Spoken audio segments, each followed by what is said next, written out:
back with a new season of the crossover, given to you like Iverson in this case here, in honor of the man that's in the Hall of Fame. The crossover's here again for 2016-2017 NBA season with your hosts, Ravi and B. We are back and we are looking forward to this season. It's going to be intriguing to see with some major changes over the offseason and see how it all plays out for this season. And the king back on his rightful throne once again. Ravi, man, you have been waiting all summer to say that, haven't you? Oh, yeah, I might have it dusted off in the back, just waiting to pull that out, see, it's good to see, the king back on top, where he rightfully belongs. Hey, man, like I said at the end of last season, no argument for me. No argument for me. And Ravi, that was the best part of the entire finals in this case. What a cold, dark day that was. Yes, truth can be cold and brutal at times. Critics cite... Oh, man, Iguodala, why didn't you just dunk the ball? No. Why did you just go up strong? On the real. On the resume. On the resume for life. LeBlanc. If I see that play one more time before the opening tip off. Arguably the greatest defensive play ever in finals history. I mean, don't. Time, clock, situation, history.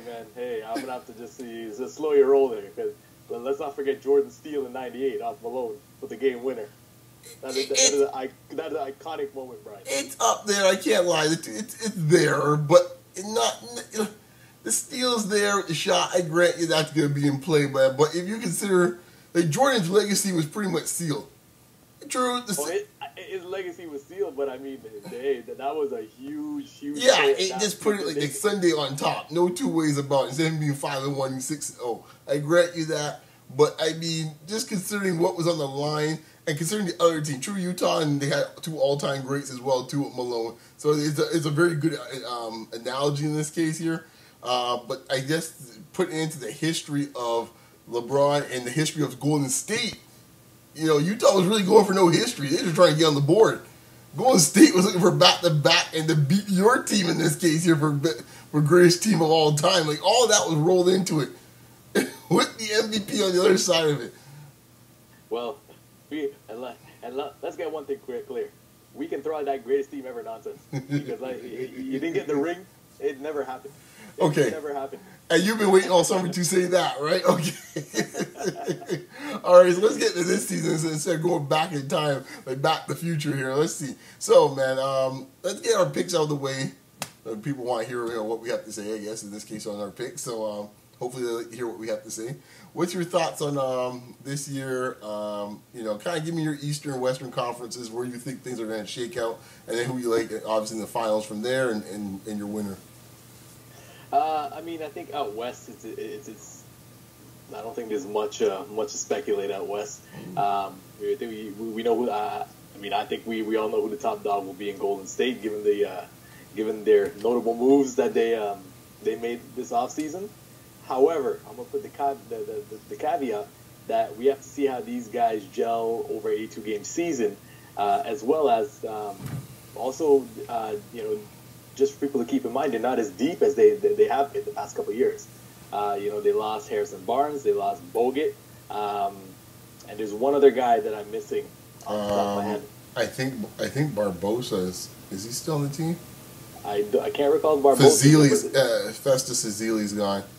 Oh, and Spates is gone. And Spates is gone. Exactly, he's playing for the Clippers now. So yeah, essentially all those guys gave them some great minutes. Yeah. So their starting five is all world, but they're a little thin after that compared to the past couple seasons. A little thin. Yeah. And I think after that, in San Antonio, you're going to expect a little bit of drop off there. I mean, they did add Pau Gasol. I think Manu's coming back for another year. But again, he's a year older. Is that your final? Pardon me? Is that your final Western Conference final? No, I think in the West, I'm gonna go with the Clippers. I say the Clippers push through and make it to the conference, their first conference finals. Okay. And who's on that dance card with them? Golden State. Golden State. Okay, cool. Now, who you got in the finals then? I mean, and then who we got coming out of there? Golden State coming through the West, or? Well, I mean, I can only go on the information I have at hand at this present time, and Really? we'll go with Golden State. Golden State. Okay. Who you got in the East, man? And in the East, well, I mean, we all know what's going on out East. You know, we all know what's going on out East. I think in the finals, I think it's going to be Toronto. I think it's going to be Cleveland again.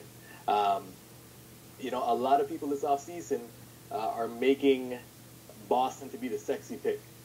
You know, and I mean, hey, I mean, they made some great additions to an already young core. However, they still have to play an 82-game season, and they, I mean, to see how those players gel together, you know, a lot of people overlook team chemistry, and I think that's a big factor. Yep. But you know, like I said, I think you know, Boston is that pick where you know, people throw it out there to you know, that's their trendy pick this year. I think every year there's there's that team that's looking to make the jump. I think out west, Minnesota's that team. That a lot of people are on. Some great young pieces looking to make that next step. Obviously, just going back to the East, we know Atlanta. You know, they've added Dwight.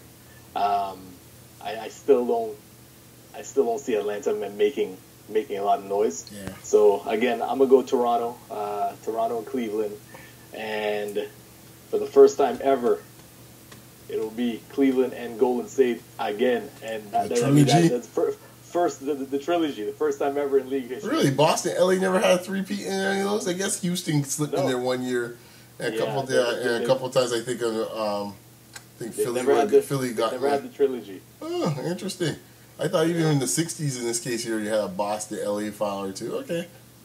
Cool. All right, then. So Cleveland, Golden State, going at one more time. All right. I will agree with you with your East assessment. I think the Raptors will find a way. I mean, the Sullinger injury just happened the other day. It concerns me a lot. I like the fact Sullinger was giving a little post-up play. It kind of varied because really they don't really have any. I mean, Valanciunas, I know all the Raptor fans are all hot and bothered about Valanciunas. He's not a natural post player. Sorry, folks. Stop dreaming. You ain't seen the Knicks come at Patrick Ewing there down the blocks. It ain't happening. Okay, so end that dream, that pipe dream. Throw the ball to JV. No, JV's right now is a good day is 13-9. That's about it at this point. He ain't gonna turn all of a sudden to 18-11. Sorry, it ain't happening. He's been in the league 4 years now. That ain't happening. So you know this JV breakthrough that we keep waiting for is like a tease in this case, man. Sorry, it's not happening. Sullinger was giving some nice post up for the front court.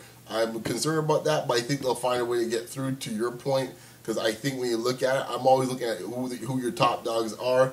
Lowry and DeRozan is a force in this case. Is the next biggest force after Cleveland's duo Cleveland's duo. Nobody else in the East. Paul George by himself can't get it done. We saw it last year. I know Indiana made upgrades, but it ain't enough to get that done. Sorry, Al Jefferson's not getting that done. And sorry there, B. Just to throw in all the Chicago fans. Well, you notice I haven't mentioned them. Yeah. There's a reason why I haven't mentioned Chicago. That's exactly right. Yeah. So, that's a joke. I haven't mentioned Washington, too, in this case here. Until I see a dude in this case play 30 games straight without, tearing up his ankle or getting a hangnail in this case here, sitting out every second. I don't want to hear Bradley Beal's name. I don't want to hear about that dude.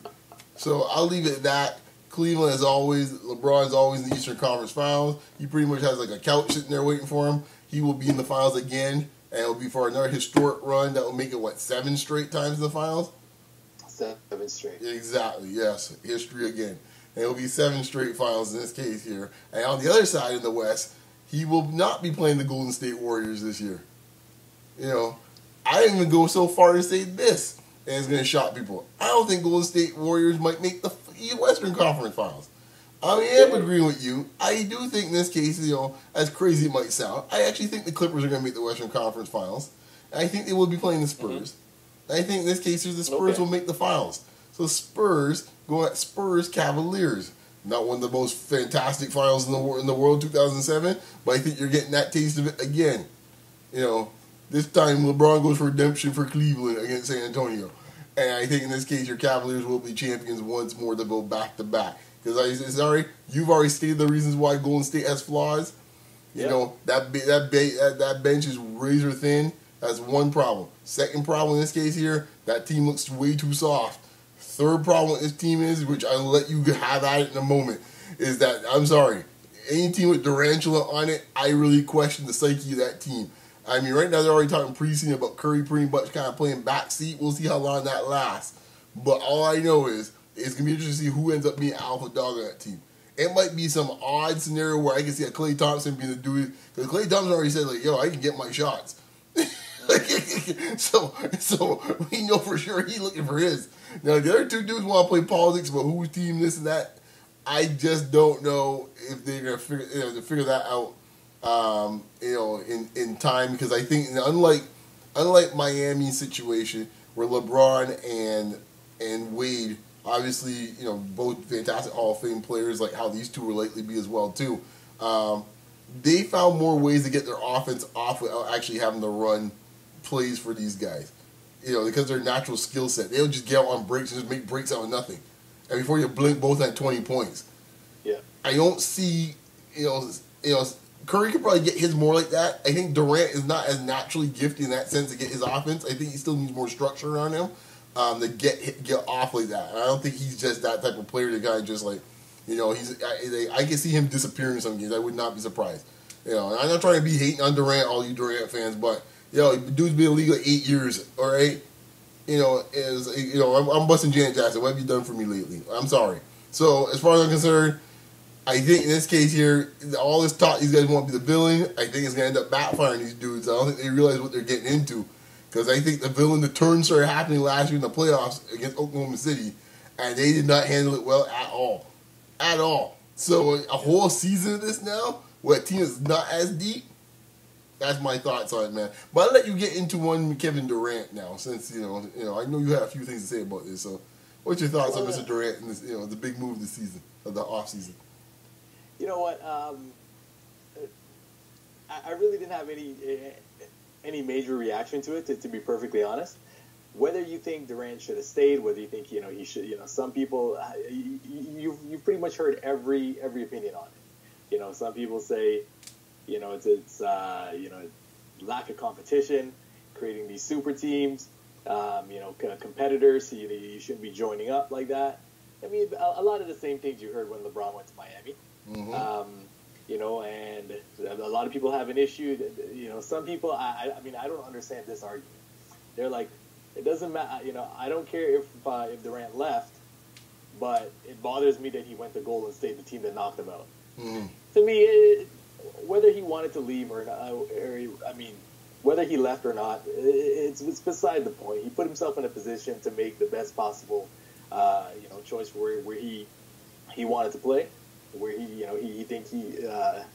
thought he would be successful going into next season. Mm-hmm. So he made his decision. Everyone has their opinion. Everyone's entitled to their opinion. But here's what I can't stand. Kevin Durant, every opportunity that he saw a microphone this summer, it's some type of soundbite comparing OKC to Golden State, talking about we're playing with unselfish players in Golden State. It's just constant talk. I'm like, you made your decision, stop talking about it. Mm. Make your decision. Let people say what they want to say. You don't have to justify what your decision is. Right. It's like that dude who breaks up with his girl, and he's just bad talking his girl the whole time. Right. When he left. When you left.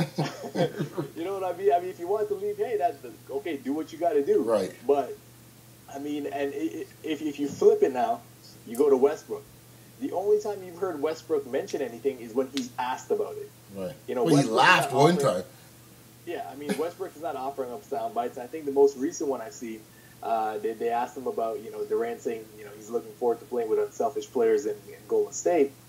Westbrook said, you know what, I'm not going to keep doing this with you guys. He's like, the next question you ask me, I'm just not going to answer you about this. And, right. and that's that. Right. And I think that's the best way to handle it. You're going back and forth, and that goes back to a point I made last season on our show with regards to the mentality of some of these guys. It's like the players today. They're so emo. They're so emotional, these guys. They got to tweet about every little thing. They got to talk about every little thing. It's like, dude, just make your decision. You made your decision. Now just own it and play. I'll say this, and you guys can look it up here on the channel, on the Beyond Locker Room channel. Hey, your boy B brought it to you first. I had an episode way back when I think they had lost a series, or they were in a series with Dallas. He took a little heat about Mr. Unreliable, in this case Durant, in the Oklahoma City Thunder paper, local paper. He started getting all wincy and whiny about it. And I said at the time, Durant's a sacred cow. And I said at the time, he's a do-it, can't handle getting, he's thin skin. Now listen, I thought top players have a bit of a thin skin mentality about them. I get that. But I think Durant shows the worst characteristic of it. Because in this case here, it's almost like he's needling himself. He can't stop talking about it. He can't stop getting it out of his head. I mean, your point about Westbrook and what Oklahoma City, you left in this case here, right? But in this case, he needs to always feel like, in this case, he must have the higher ground. I got to be looked at as a good guy in some way, some fashion. So it's like, you left. So be it. You moved on in this case here. Ain't no one bad about you when you left. But now you want to throw it about this guy's selfish. Oh, the team didn't do this and blah, blah, that and stuff like that. And like, I wouldn't have gone over there if they didn't win the champion. If they won the championship. Like, you know what? Whatever your justification is, your own justification. Hey, I've said from the beginning. I said it from day one. When LeBron left to go to Miami, I had no problems with it. I didn't care. Last time I checked, free agency was free agency. Go wherever you want to go. So if you want to go to Golden State, that's his call. Some people might look at a punk move. I can understand what their point is, but hey, that's his call. He wants to go there and knock himself out. But all this yapping back and forth and stuff like that, like really, dude? Like you left a team that wins 55 games a season with a top 10 player in the game, arguably a top 5 player in the game. And if you feel that you think you need to go to another place that has another top 5 player in the game, knock yourself out in this case. With a couple other guys that maybe top 15, sure. You do your thing, but stop with your point. Stop with the chatting. And the thing with Durant is Durant can never take responsibility for his own game. That's what it comes down to. Even if you want to take heat in this case here with LeBron or Wade to a lesser extent, even though Wade has his moments a bit like Durant a little bit too, but at least these guys here at some point say, yo, it's on me at some point. Curry, whoever, it's on me. I never heard Durant say one time really it's on him. And he's always had this little scapegoat thing that is the coach. That is Westbrook. That is this. That is that. So now I'm curious to see how he's going to handle when the spotlight's on him. Truly on him. Because you're the one who made the change. Now we're going to find out. Because I've never seen Durant in any big moment really play up, be that dude in this case here. Not once. Well, hey, man, I remember, we were having some discussions with the guys, off camera during the playoffs last year. Yep. That Golden State OKC series. And I said that in the beginning. I was like, I don't trust Durant. I don't trust Durant in the big moments. Yep. You showed it. You're up 3-1 and you couldn't close out. He reminded me a lot of when I watched him? He kind of reminded me of Karl Malone. In the sense of a mentality standpoint, late in games, this meltdown and short circuiting starts happening, where guys just take the ball off and turn over the ball plays that in this case. I don't know if he becomes too predictable or what, but I think Iguodala must strip the ball from 2-3 times, and he had 5 turnovers in the fourth quarter or something. Yeah, and some crazy number like that.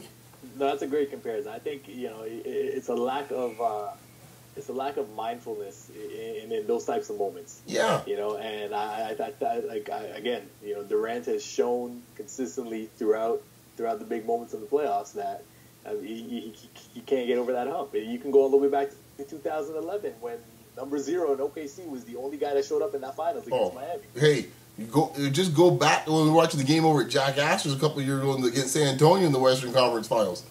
The game 6 was it? We're sitting in the bar, game on the line, trying to force a game 7, I believe. Durant's got the top of the key, and I think Ginobili stripped the ball from him or something like that. Yeah, right there. Yeah. He even get shot off. Are you kidding me? But he never wants to own that. And in this case, he's got a pass over for the media that no one really wants to say anything bad. Say, such a nice fella, this and that. Oh, he loves his mom, he's a real MVP. Okay, fine. You know what? Them days are done. It's over with. So we'll see, man. It's going to be a fun season. All I say is on my front, what I'm looking forward to, I think you kind of touched on a little bit. I want to see what some of these young teams can make that next jump. My Detroit Pistons put themselves in a nice position last year. Can they get the next level with Stan? Minnesota now with Tibbs. It will be interesting to see how he runs these young boys, because if he starts running them in the ground, you want the same issues we had in Chicago could start percolating right there. And he's got way more high-priced talent in Minnesota you ever had in Chicago. Besides Rose in this case here, like, you know, like Butler came out of nowhere, but I talk about guys who are like thoroughbreds coming out of college in this case, like franchise dudes. So I am waiting to see like the moment he's got playing like Wiggins 42 minutes. and the GM's going, and Kevin Garnett's like, what the heck you doing? So we'll see. That's gonna be fun to see, because you know it's gonna happen. You know it's gonna happen. Oh. You know it's gonna happen with Tibbs. Exactly. Exactly.